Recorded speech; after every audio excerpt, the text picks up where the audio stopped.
अरावली में लंबे समय से खनन हो रहा है। कई वजह है कि नियमों को ताक पर रख दिया जाता है। समस्या ये है कि राज्यों में अरावली की अलग अलग परिभाषा है, कहीं कुछ कहा जाता है, कहीं कुछ।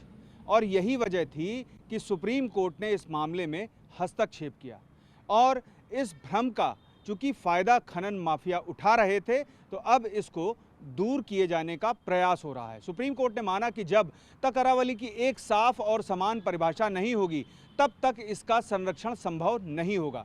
इसीलिए अदालत ने पर्यावरण, वन एवं जलवायु परिवर्तन मंत्रालय को निर्देश दिया था कि एक विशेषज्ञ कमेटी बनाई जाए जो वैज्ञानिक तरीके से तय करे कि अरावली है क्या और वो कहाँ तक फैली है।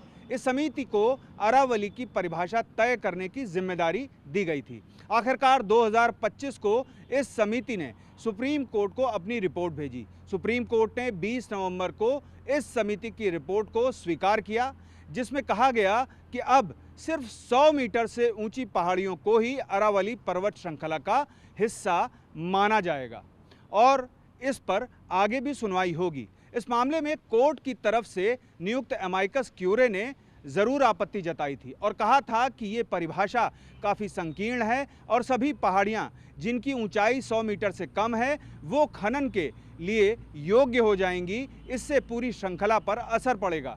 लेकिन सॉलिसिटर जनरल और additional solicitor general Aishwarya Bhati की ओर से तर्क दिया गया कि ऐसा कुछ नहीं होगा और पर्वत की परिभाषा में ऐसी स्थितियों की भी स्पष्टता लाई गई है। इन सभी तर्कों को सुनने के बाद ही सुप्रीम कोर्ट ने अरावली पर्वत श्रृंखला पर बेहतर प्रबंधन योजना तैयार करने का निर्देश जारी किया। इस योजना के तहत उन क्षेत्रों को पहले से तय कर दिया जाएगा जहां खनन को पूरी तरह से प्रतिबंधित किया है। इसके अलावा उन क्षेत्रों को भी पहचाना जाएगा जहां सिर्फ सीमित या नियमित ढंग से ही खनन को मंजूरी दी गई है।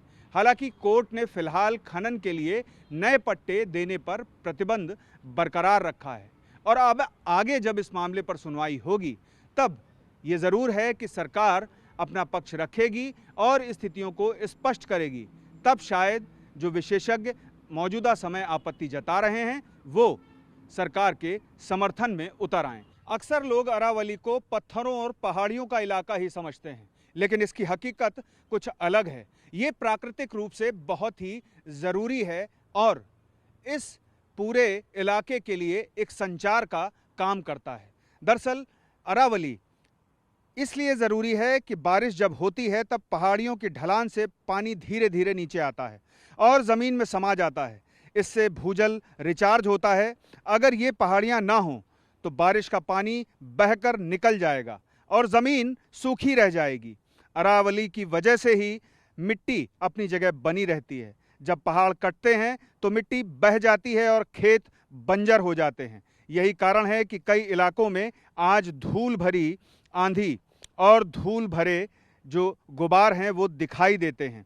इसके अलावा अरावली जंगलों, जानवरों और पक्षियों का घर है। पहाड़ियों के बीच की घाटियां और छोटे टीले जानवरों के आने जाने का रास्ता बनाते हैं। अगर ये रास्ते टूट गए तो जंगल और जीव जंतु दोनों खतरे में पड़ जाएंगे और इसी खतरे की वजह से सुप्रीम कोर्ट ने 1985 में इस मामले को अपने पास लिया और लगातार इस पर सुनवाई की, क्योंकि यहां पर अवैध खनन हो रहा था।